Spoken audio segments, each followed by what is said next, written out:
operated turrets. The DalRiss were harmless, and everyone knew that the xenophobe on Shra-Rish was dead. Everyone. Shosa-san? His number 2 said, over the Strider's intercom. Are they sure the xenophobe here is dead? The sub-lieutenant might have been echoing Tsuyima's own thoughts. Certainly, Sanade-san.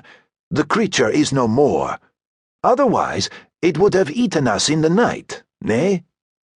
Things weren't quite that simple, of course. During the past half-century, the life form originally labeled xenophobes had been encountered on half a dozen inhabited worlds of the Shichiju.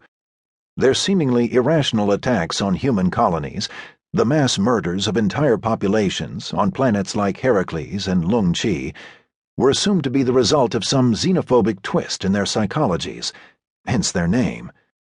Contact, when it was made at last, had demonstrated that the Xenos, renamed Nagas after the Pacific serpent deities of Hindu mythology, had not even been aware of humans as intelligent individuals.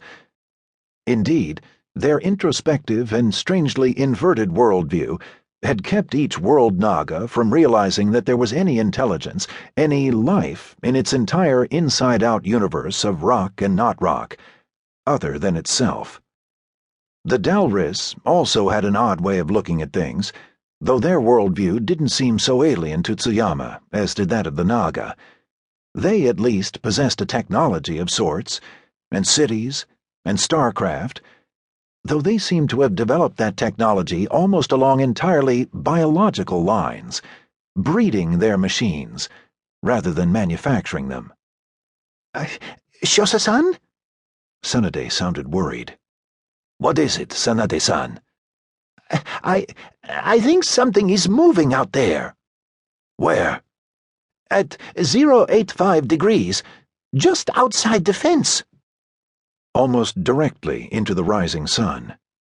Tsuyama squinted against the glare, dazzling even through his stop-down optics.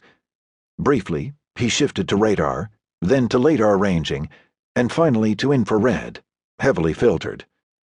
I see nothing but the city, he told Sanade, interpreting the radar and laser returns as DalRiss buildings. The alien city, if that was what that strange clumping of organic forms really was, lay just beyond the perimeter fence to the east. Something is moving there. I'm sure of it. Kuso, everything on this accursed planet moves. Motion sensors were all but useless, fooled by the peculiarly twitching plant life. Even the DalRiss buildings, if you could call them that, could move at times. Tsuyama had seen one once, slowly gliding into the nearby city, like an enormous slug. The DalRiss moving about? Possible, even probable, though the aliens, like most of the rest of the life on this star-baked hothouse of a world, got much of their energy directly from sunlight and rarely stirred until later in the day. Certainly, the rebellion posed no threat this far from the Shichiju, or so he and Sanade had been repeatedly told.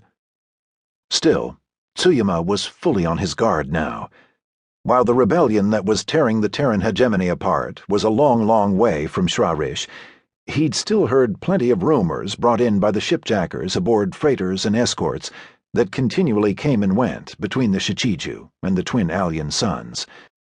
According to some stories, the rebels and their so-called Confederation had won a battle against Imperial forces on a planet called Eridu, and during the battle, the Eriduan Naga had appeared from underground, attacking Imperial forces as though it had allied itself with the enemy.